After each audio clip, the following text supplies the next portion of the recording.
Good morning students, मैं दिलीप गुप्ता। जैसा कि आपको बताया था कि आपका आज नया सिद्धांत शुरू होगा, है ना। तो इससे पूर्व हम कई सिद्धांत कर चुके हैं, डेविस पीक, और कल भी हमने एक सिद्धांत किया था। उस सिद्धांत में हमने कोबल का भूषण की सिद्धांत देखा था, जो पर्वतों की उत्पत्ति की व्याख्या के लिए किया गया था, है ना। आज हम एक नया सिद्धांत देखेंगे। ये भी धरातल पर उत्पन्न होने वाले स्थलाकृतियों को बताने में सक्षम है काफी, और ये सिद्धांत है होम्स का संवहन तरंग सिद्धांत। ऑर्थर होम्स ने जिस सिद्धांत का प्रतिपादन किया उसे ऑर्थर होम्स का संवहन तरंग सिद्धांत कहते हैं। तो देखिए, हमें इस सिद्धांत को समझना है, और ये बहुत ही इंपॉर्टेंट सिद्धांत है। परीक्षा की दृष्टि से इसमें काफी कुछ पूछा जा सकता है। तो देखिए, होम्स का संवहन तरंग सिद्धांत समझने से पहले हमें कुछ चीजों को समझना पड़ेगा। एक्चुअली इन्होंने अपना सिद्धांत दिया था सन 1928-29 में दिया था। इन्होंने अपना सिद्धांत 1928 और 29 में दिया था। देखिए, इन्होंने माना था कि जो भूपटल पर जो परिवर्तन आते हैं, या भूपटल पर जो स्थलाकृतियों का जो आकृतियों की उत्पत्ति होती है, इनकी समस्या के निदान के लिए इन्होंने कुछ व्याख्याएं दी हैं। जैसे क्या बताया इन्होंने बताया है कि पृथ्वी की जो ऊपरी परपटी है वो सियाल से बनी है, यानी कि ये पृथ्वी है तो इसकी ऊपरी परपटी है वो सियाल से बनी है, और इसके नीचे वाली सीमा से बनी है ना। और महाद्वीपों के नीचे सियाल परत काफी पाई जाती है, परंतु महासागरों के नीचे सीमा परत का अभाव होता है ना। ऐसा उन्होंने माना है। मतलब जो ऊपरी परपटी है उसको सियाल नाम दिया है, और जो नीचे वाली परपटी है, या इसको नाम दिया इन्होंने सब स्ट्रेटम या आधे स्तर कहते हैं, ये पूरा सीमा से बना हुआ है, ऊपरी परत सियाल की है ना।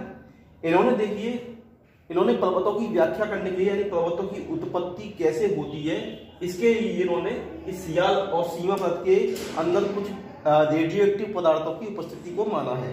उनका कहना है कि सियाल में और सीमा में कुछ रेडियोएक्टिव पदार्थ होते हैं। जो सियाल परत होती है, जो महाद्वीपों के नीचे पाई जाती है, इसमें रेडियो सक्रिय पदार्थ अधिक होते हैं, जबकि सीमा में रेडियो सक्रिय पदार्थ कम होते हैं। जबकि सीमा में क्या होता है, रेडियो सक्रिय पदार्थ कम होते हैं। परंतु देखिए, जो सियाल के अंदर जो रेडियो सक्रिय पदार्थ होते हैं वो ज्यादा अधिक ऊष्मा उत्पन्न करते हैं, क्योंकि इनमें क्या है, स्वतः विघटन होता रहता है। रेडियो सक्रिय पदार्थ वे पदार्थ होते हैं जिनमें स्वतः विघटन समय के साथ होता रहता है ना। तो महाद्वीपों में अधिक पाए जाते हैं, इसलिए महाद्वीपों में इन पदार्थों का विघटन अधिक होता है, जिससे ताप उत्पन्न होता है। परंतु ये अधिक ताप जो है महाद्वीपों पर अधिक प्रभावी नहीं कर पाता, अधिक प्रभाव नहीं डाल पाता। क्यों नहीं डाल पाता? क्योंकि महाद्वीपों पर जो है चालन और विकिरण के द्वारा इस ताप का ह्रास होता रहता है। चालन और संवहन के द्वारा इस रेडियो एक्टिव तत्वों से जो ऊर्जा निकलती है उसका ह्रास होता रहता है।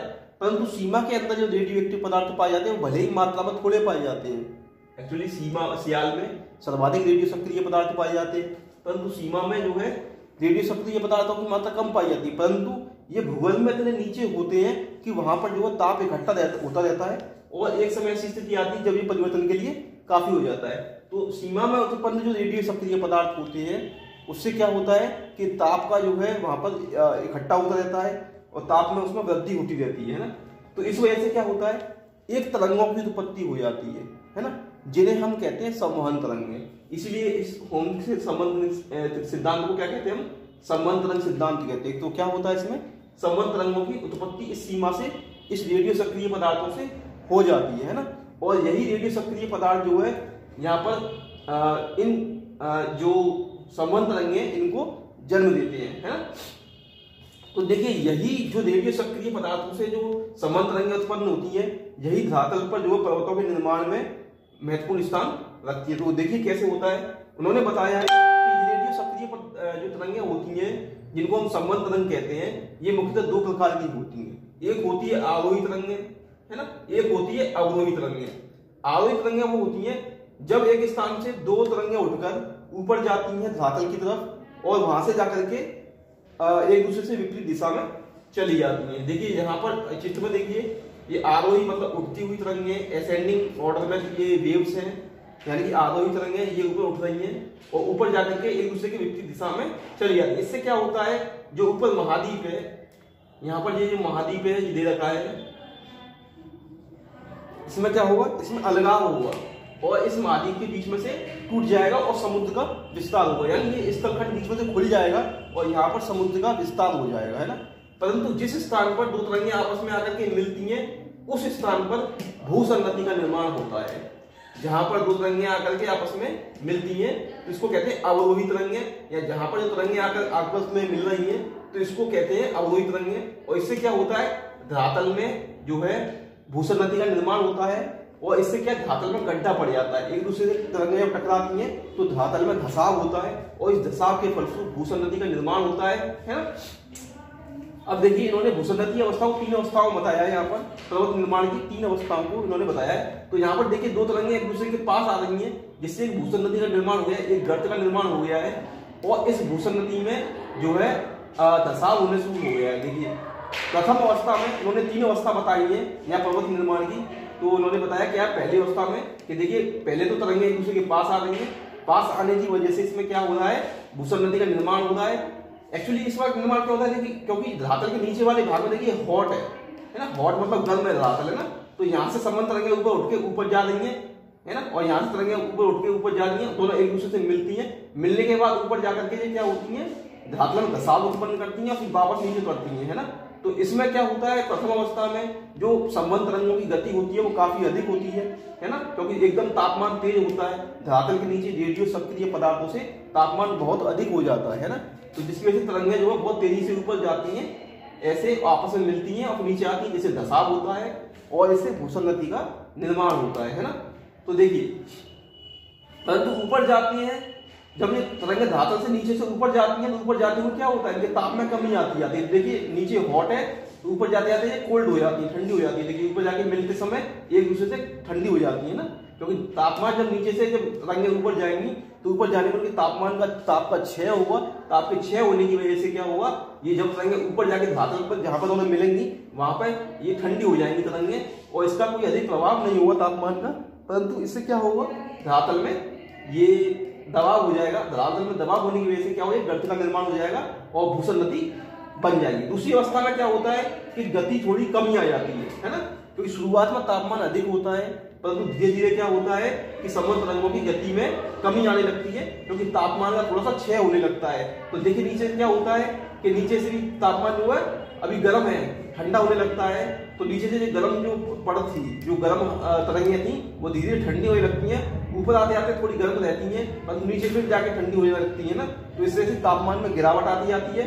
परंतु इससे क्या होता है, ये दोनों तरंगें देखिए अभी भी आपस में मिल रही है। इससे क्या होता है, ये जो मलबा है, जो इस भूसंगति में मलबा भरा होता है उसमें क्या होता है, उसमें और धसाव होता है। धसाव होने की वजह से क्या होता है कि उसमें जो है पदार्थों का घनत्व बढ़ने लगता है। जब अधिक तापमान के कारण जो भूसंगति में मलबा था पहली अवस्था में, इसे तापमान से क्या होता है, भूसंगति में मलबा होता है उसका घनत्व बढ़ने लगता है ना, तापमान के अधिकता के कारण।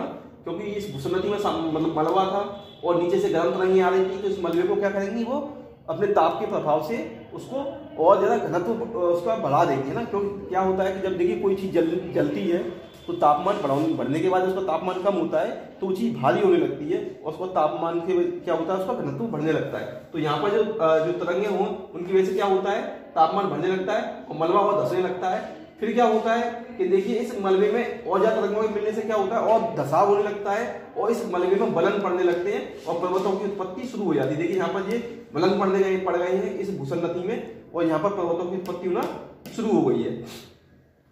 तीसरी अवस्था में क्या होता है, देखिए तीसरी अवस्था में जो नीचे से संबंध तरंगें आ रही थी है ना, ऊपर जाके वो गर्म थी और ठंडी, अब वो नीचे आके फिर से ठंडी होने लगती हैं। तो जो रेडियो सक्रिय पदार्थ की जो ऊर्जा थी वो धीरे धीरे खत्म होने लगती है और इस तरह संबंध तरंगों की जो शक्ति है उसमें कमी आ जाती है।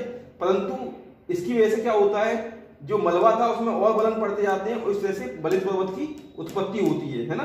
तो इस तरह से देखिए ये जो सिद्धांत है इनका, होम्स का, इन्होंने काफी अच्छी तरह से बताया है। इसके द्वारा भूसंगति अवस्था, पर्वत निर्माण अवस्था और इसके विकास की अवस्था, तीनों की व्याख्या इसमें की गई है ना। तो ये है होम्स का संवहन तरंग सिद्धांत। अब देखिए इस सिद्धांत की कुछ आलोचनाएं भी हैं, है ना। तो देखिए अब इन्होंने एक दो नाम और दिए हैं इसको, जो आरोही तरंगे हैं जो ऊपर ये उठ रही हैं, इनको उन्होंने क्या कहा है, उठते स्तंभ की तरंगे कहा है उनको, है ना, ये स्तंभ की तरह ऊपर उठ रही है ना, इसलिए इनको उठते स्तंभ की तरंगे कहा है। और जो नीचे की तरफ बैठ रही है, इनको कहा है उन्होंने गिरते स्तंभ की तरंगे कहा है। तो ये है पूरा होम्स का समवहन तरंग सिद्धांत। अब देखिए इस सिद्धांत की कुछ आलोचना भी की जाती है ना। क्या आलोचना की जाती है?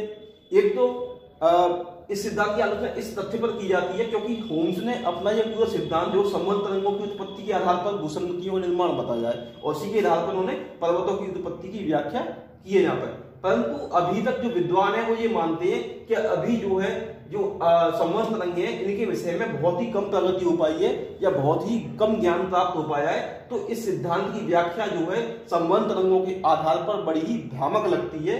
इसलिए सिद्धांत में ये दोष माना गया है कि अभी जिन चीजों के बारे में हमको पता ही नहीं है, जिनके बारे में ज्ञान ही नहीं है, उसके आधार पर आप पर्वतों की व्याख्या कैसे कर सकते हो। तो इस सिद्धांत पर जो है समवहन तरंगों के आधार पर, क्योंकि इनके विषय में अभी अधिक जानकारी नहीं है, क्योंकि ये धरातल के नीचे की बात है ना, तो इसके विषय में अभी अधिक ज्ञान न होने के कारण इस सिद्धांत की व्याख्या जो समवहन तरंगों के आधार पर की गई है उसमें अभी भ्रामक है ना। और क्या की गई है, इन्होंने उठते और गिरते स्तंभ की जो धारणा बताई है ये भी संदेशपाद है ना।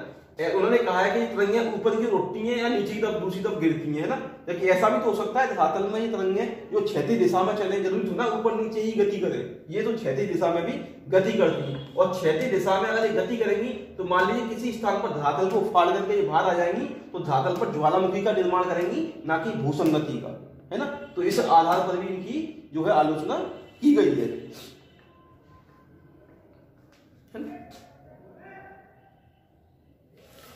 एक बात और कही है इन्होंने ये कहा है कि जो भूसंगति की अवस्था वाली अवस्था है, ये धरातल पर कुछ निश्चित स्थानों पर इसकी उत्पत्ति होती है ना। तो वो ये कारण नहीं बता पाए कि धरातल के कुछ निश्चित स्थानों पर ही क्यों उनकी उत्पत्ति होती, हर स्थान पर क्यों नहीं होती। क्या रेडियो एक्टिव पदार्थ इस पृथ्वी में सब जगह नहीं पाए जाते? तो ये एक सिद्धांत जिसमें उन्होंने बताया है कि जहां पर धरातल पर कुछ निश्चित स्थानों पर ही इन रेडियो सक्रिय या जो है समवहन तरंगों की उत्पत्ति होती है, ये अन्य स्थानों पर भी हो सकती है। तो इस आधार पर भी इनकी आलोचना की जाती है ना। तो इस तरह से ये इनका सिद्धांत खत्म होता है। अब देखिए आपका जो भौतिक भूगोल है ये लगभग खत्म हो गया है ना। इसके बाद अब नया चैप्टर आपका शुरू होता है, वो है आपका जलवायु विज्ञान, जिसमें आपको जो पर्यावरण है उसके बारे में आपको पढ़ना पड़ेगा, और जो आपकी जो क्षोभ मंडल है ना, और जो वातावरण के तत्व हैं उनके बारे में आपको पढ़ेंगे, है ना। तो आज आपके लिए इतना ही समवहन तरंग का सिद्धांत। इसके साथ ही आपका ये फिजिकल ज्योग्राफी का पहला पार्ट खत्म होता है, सेक्शन ए खत्म होता है। अब सेक्शन बी में आपका चलेगा जलवायु विज्ञान, है ना। तो इसके लिए इतना ही, धन्यवाद।